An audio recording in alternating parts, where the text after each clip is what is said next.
3 people moved into an old farmhouse in rural America. But they didn't know the graveyard beside it was cursed. Every night at exactly 3:13 a.m., something knocked from beneath the floor. They thought it was just a haunted house, until the dead started crawling out of the graves. And deep beneath the cemetery, something was waiting to wake up. Welcome home. The first night in Gravemore House. Daniel Mercer arrived at Gravemore just before sunset. Rain covered the empty roads, while dark clouds swallowed the last bit of evening light above the town. The GPS signal had disappeared nearly 20 minutes ago. Now only endless woods surrounded him, and somewhere ahead, Gravemore Cemetery waited. Daniel tightened his grip on the steering wheel as the old pickup truck rolled slowly down the narrow road. He hated places like this, quiet towns, empty forests, the kind of places where people stared too long and spoke too little. But after losing his apartment in Chicago and inheriting his late father's property, he didn't have many choices left. The house beside Gravemore Cemetery was all he had. Lightning flashed across the sky. And finally, Daniel saw it. The cemetery stretched across a massive hill covered in fog. Hundreds of crooked tombstones stood beneath dead trees. Some graves looked ancient. Others looked disturbingly fresh. At the edge of the cemetery sat the house, a large 2-story wooden home surrounded by rusted fencing and overgrown weeds. The paint had nearly peeled away completely. Several upstairs windows were broken, and the front porch light flickered. Weakly, despite the power supposedly being disconnected for years, Daniel slowed the truck. Something about the house immediately felt wrong. Not haunted, worse, watched. A deep thunder crack rolled across the sky as Daniel parked near the front gate. For a moment, he simply stared at the building.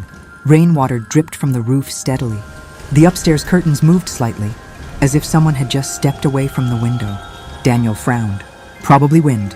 Still, he grabbed the flashlight from the passenger seat before stepping outside. Cold air hit him instantly.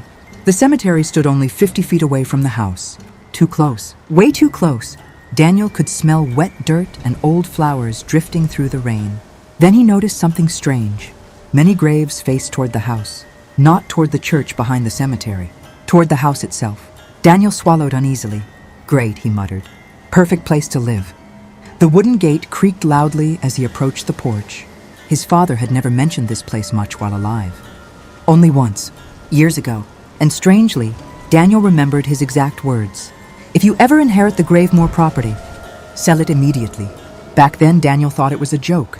Now standing beside the cemetery in the pouring rain, it didn't feel like one anymore.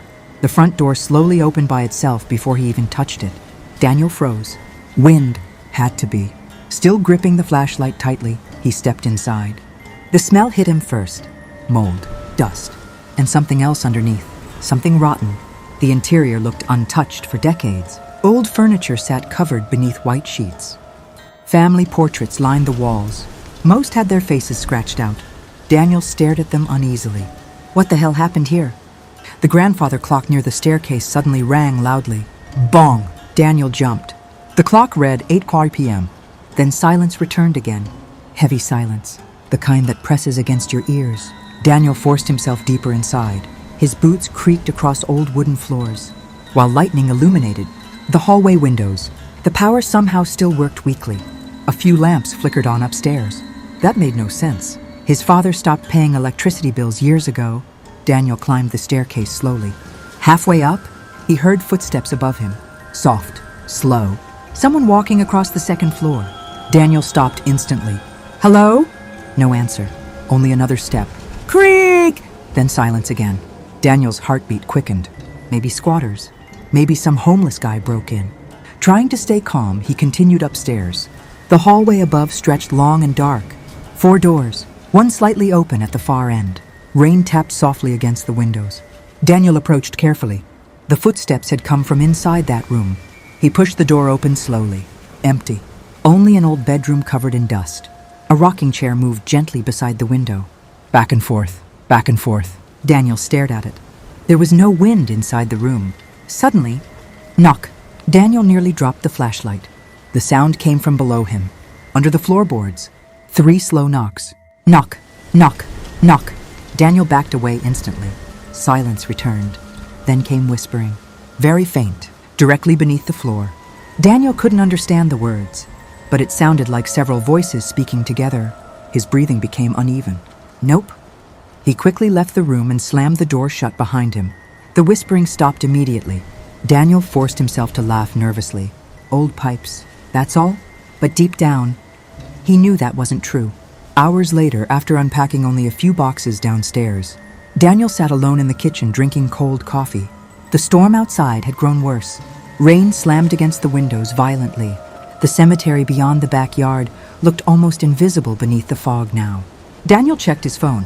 No signal. Of course. Then the kitchen lights flickered once, twice, and suddenly went out completely. Darkness swallowed the house. Daniel cursed quietly. Lightning flashed outside again briefly. And during that single flash, he saw someone standing among the graves. A tall figure, watching the house. Daniel stood slowly. Another lightning flash. The figure had moved closer, now standing beside the fence, still watching. Daniel grabbed the flashlight immediately. Hey! No response. Thunder exploded overhead. The flashlight beam shook slightly as Daniel pointed it toward the cemetery. Empty. The figure was gone. Daniel exhaled slowly. Get yourself together! Then came the sound again. Knock, knock, knock. This time directly beneath the kitchen floor. Much louder. Daniel froze. The whispering returned afterward. More voices now, more desperate. And one sentence became horrifyingly clear. Let us inside. The next morning feels unnatural. The old farmhouse beside the graveyard is colder than before. Outside, the small rural town of Black Hollow looks normal. But inside the house, the air feels heavy and lifeless. Nobody slept properly. Every few minutes, strange whispering sounds travel through the wooden walls like someone is speaking from inside. The house itself. Rafi sits quietly at the kitchen table while Mimu keeps staring nervously toward the cemetery outside the window. Liza hasn't spoken since last night. The image of the hand rising from the grave is still trapped inside her mind. Suddenly, knock, knock, knock. Someone knocks on the front door. Rafi opens it slowly. Outside stands the old caretaker, Kader Ali. His face looks pale. His tired eyes slowly move toward the graveyard behind the house. Then he quietly asks, "Did you see something last night?" Rafi stays silent for a moment. Mimu answers first. "There was something near the graves." Kader's expression changes instantly. He steps inside the house and quickly closes the door behind him. "You need to leave this place." Rafi sighs in frustration. "It's just an old cemetery. People here are too superstitious." Kader slowly shakes his head. "No, the dead here do not stay buried." The room becomes silent. Outside, dark clouds slowly begin covering the sky. Later that afternoon, Rafi secretly walks toward the graveyard alone. The cemetery stands behind dead trees and broken iron fences covered in rust. Thick fog moves slowly across the ground. Every step feels heavier. The deeper he walks into the graveyard, the quieter the world becomes. No birds, no wind, nothing. Then he notices something strange. One grave looks newer than the others. Fresh dirt, fresh flowers. Rafi slowly walks closer and suddenly freezes. The gravestone reads, Liza Rahman, date of death, next week. Rafi's breathing stops. No, this can't be real. A freezing wind suddenly rushes through the cemetery. Whispers echo around him. Soft voices, hundreds of them. Rafi quickly turns around. Nobody is there. But when he looks back, the grave is gone. Completely gone. Only empty ground remains. Rafi stumbles backward in fear and rushes out of the cemetery. Behind him, something laughs softly inside the fog. That night, heavy rain begins falling outside the farmhouse. Thunder shakes the old wooden walls. Mimu walks into the bathroom to wash her face. The lights flicker weakly above her. She slowly looks into the mirror. At first, nothing seems wrong. Then, a shadow slowly appears behind her reflection. An old woman, standing directly behind her. Her skin is pale gray. Her mouth is stitched shut with black thread. And her eyes, completely black. Mimu gasps and instantly turns around. The bathroom is empty. Her breathing becomes faster. This isn't real. Slowly, she looks back at the mirror. The old woman is now standing much closer, almost touching her. Then the woman whispers in a broken voice, "Do not wake them." Crack! The mirror suddenly shatters into pieces. The bathroom lights explode. Mimu screams loudly. Rafi rushes upstairs immediately. He finds Mimu crying on the floor surrounded by broken glass. But before the lights finally die, Rafi sees something moving inside the mirror. a dark figure watching them silently. Hours later, strange scratching noises begin coming from beneath the floorboards. Liza hears it first, scratching, digging, like someone trapped underground. She follows the sound into the storage room. Beneath an old carpet, she discovers a hidden wooden door. Rafi pulls it open slowly. A horrible rotten smell rises from below. Mimu immediately covers her nose. What is that smell? Rafi shines his flashlight downward. Old stairs disappear deep into darkness. The three slowly walk underground. The basement walls are covered with strange symbols drawn in dried blood. Burned photographs hang from rusty nails. Broken crosses lie scattered across the floor. Then they see them. Coffins. Rows and rows of ancient wooden coffins. The air suddenly becomes freezing cold. Liza whispers nervously, "We should leave." Then, thud! One coffin suddenly shakes violently. Everyone freezes. Thud! Thud! The lid slowly begins opening by itself.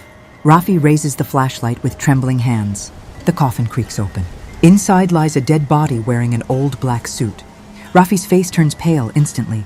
It's his father, the same father buried years ago. But something is horribly wrong. His eyes are open and staring directly at them.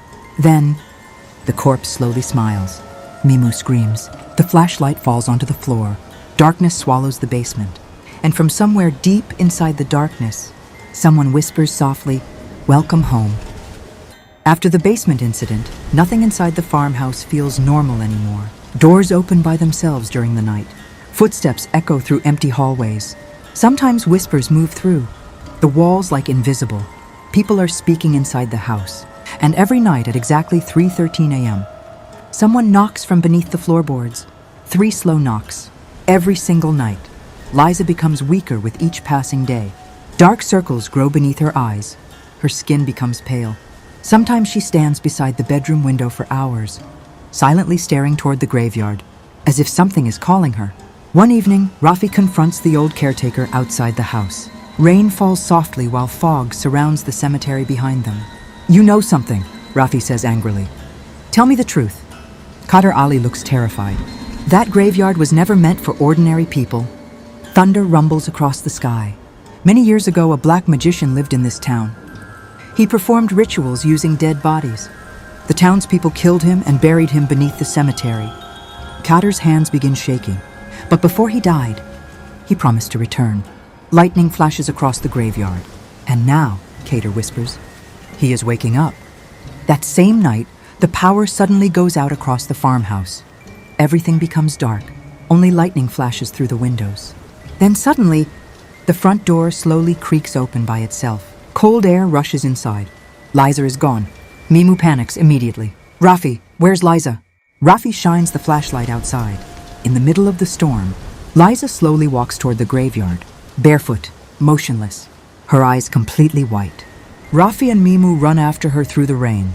The cemetery is covered in thick fog. Lightning flashes across the sky again. Liza stops in the middle of the graves. Rafi raises the flashlight and freezes. Every grave now has someone standing in front of it. Dead people. Men, women, children. All pale, all silent, all staring directly at Liza. Their white eyes glow in the darkness. Mimu begins crying in fear. Suddenly, the ground starts moving. Rotting hands burst out from the dirt. Dozens of them. They grab Liza's legs and begin pulling her underground. Liza screams. Rafi rushes forward and grabs her arms. The dead figures slowly begin walking toward them through the fog. Bones crack with every step. Mimu screams, "Run!" Rafi pulls Liza free just before the ground swallows her completely. The three run back toward the farmhouse, while the dead figures silently follow behind them. As they finally reach the house, all the figures suddenly disappear. Back inside, Liza begins shaking violently. She whispers the same words over and over again. "He's below us. He's below us." Ignoring Mimu's warnings, Rafi returns to the basement alone. The underground room feels colder than before. The coffins remain exactly where they were. But now, one coffin is open, empty. Rafi searches through the darkness until he notices a massive ancient book wrapped in rusted chains. Strange symbols cover the front. He carefully opens it. Inside are horrifying ritual drawings and pages written in blood. Then he discovers the truth. A hidden tunnel exists beneath the graveyard, and deep below it, the black magician's real body still survives. Not dead, Sleeping, waiting. The final page contains only one sentence. Once awakened, the dead will never sleep again. Suddenly, all the basement lights go out. Darkness fills the room. Then a deep voice whispers directly behind him. "You are too late." Rafi slowly turns around. At the far end of the basement, two glowing white eyes open inside the darkness. Rafi cannot move. Those glowing white eyes continue, staring at him from the darkness at the end of the basement. The air suddenly becomes freezing cold. Then, a deep growling sound echoes through the underground room. Rafi grabs the ancient book and runs upstairs as fast as possible. The moment he reaches the living room, the basement door slams shut behind him. Bang! Mimu rushes toward him. What happened? Rafi places the cursed book on the table with shaking hands. There's something alive down there. Heavy rain crashes against the farmhouse windows. Lightning flashes across the sky. Liza sits silently in the corner of the room. Her pale eyes slowly turn toward Rafi. Then she whispers, "The tunnel." Rafi freezes. "What?" Liza speaks again in a weak voice. "The tunnel under the graveyard. He wants us there." Suddenly, the lights begin flickering violently. Every window inside the farmhouse shakes at the same time. And then all the whispering voices return, louder than ever. Hundreds of voices, coming from inside the walls. Mimu covers her ears and screams. The old house begins trembling. Dust falls from the ceiling. Then, a loud cracking sound comes from outside. Rafi looks through the window toward the graveyard, and his blood runs cold.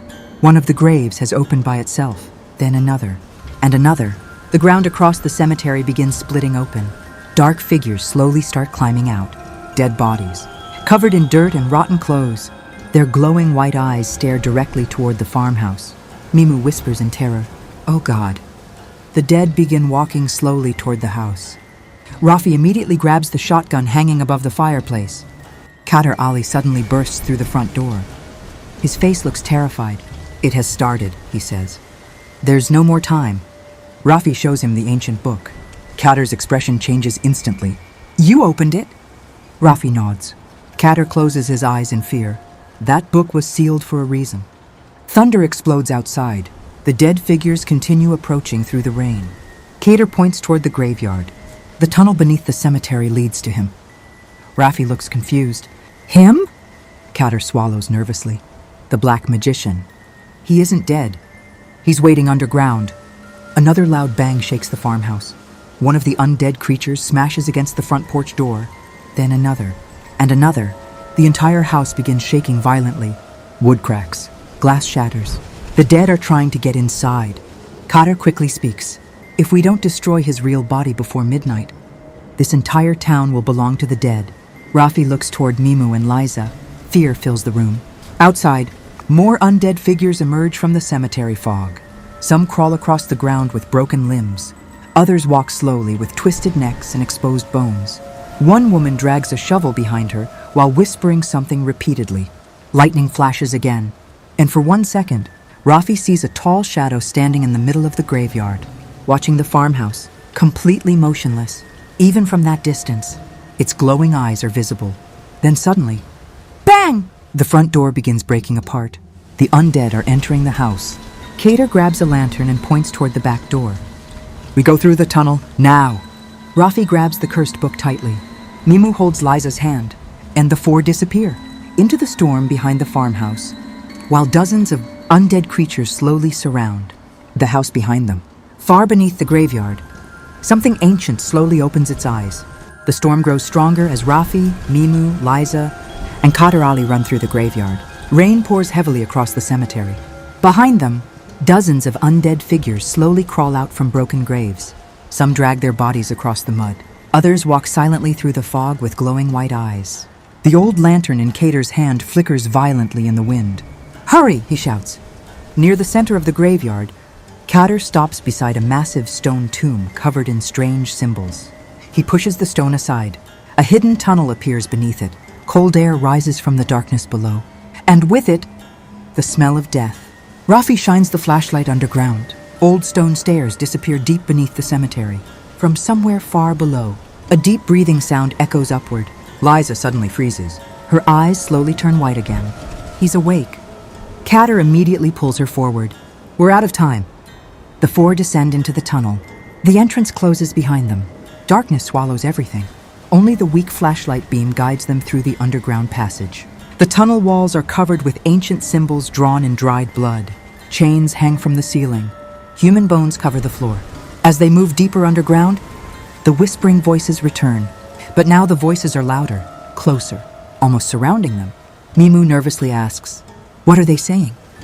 Kader listens carefully. Then his face turns pale. They're praying. Suddenly, a loud scream echoes through the tunnel. Everyone stops. The sound doesn't feel human. Then comes another scream, closer this time. Something moves quickly through the darkness ahead. Rafi raises the flashlight. For a split second, a tall creature appears at the end of the tunnel. Its body is twisted. Its jaw hangs unnaturally low, and its glowing white eyes stare directly at them. Then it disappears instantly into the darkness. Mimu begins crying. "We need to go back." Kader shakes his head. There is no going back anymore. Minutes later, the tunnel finally opens into a massive underground chamber, and everyone freezes. Hundreds of coffins surround the chamber walls. Candles burn everywhere. Strange ritual symbols cover the stone floor. At the center of the room stands a giant black throne, and sitting on it, a dead body wearing a dark robe, the Black Magician. His skin looks dry and cracked like burned paper, but his eyes are open. Watching them, the chamber suddenly becomes ice cold. Then slowly, the Black Magician smiles. A deep voice echoes across the chamber. "You finally came." Liza suddenly begins screaming. Dark veins spread across her skin. The candles around the chamber explode one by one. Boom! Boom! Boom! The undead coffins surrounding the room begin shaking violently. Rafi grabs the cursed book tightly. Kader shouts, "Burn the book! It's the only way!" The Black Magician slowly stands from the throne. Bones crack loudly inside his body. Dark smoke pours from beneath his robe. "You cannot stop me," he says. Tonight, the dead rise again. Suddenly, every coffin in the chamber bursts open at the same time. Undead creatures begin climbing out. Dozens of them, rotting bodies, broken jaws, glowing white eyes. They slowly surround the group. Mimu screams. Rafi lights a torch using one of the burning candles. Then he throws it onto the cursed book. The book catches fire instantly. The chamber violently shakes. The Black Magician suddenly screams in rage. All the undead creatures stop moving at once. Cracks spread across the walls and ceiling. Large stones begin falling everywhere. The entire underground chamber is collapsing. "Run!" Kader screams. The group runs toward the tunnel while the undead creatures begin collapsing behind them. The Black Magician lets out one final terrifying scream. Dark smoke explodes from his body. The throne shatters apart. Rafi grabs Liza while Mimu helps Kader through the collapsing tunnel. Behind them, the underground kingdom of the dead begins falling apart. They barely escape the tunnel seconds before the entire graveyard collapses into the ground. A massive explosion shakes the town. Then, silence. The storm finally stops. Morning sunlight slowly rises across Black Hollow County. The graveyard is gone. Only smoke and broken earth remain. Rafi, Mimu, and Liza stand silently beside the ruins. Kader Ali looks toward the sunrise. It's over. But suddenly, Liza notices something moving beneath the dirt. A hand slowly rises from the ground. Rotten fingers, covered in mud. Then a whisper softly echoes across the wind. "I am still here." The screen cuts to black.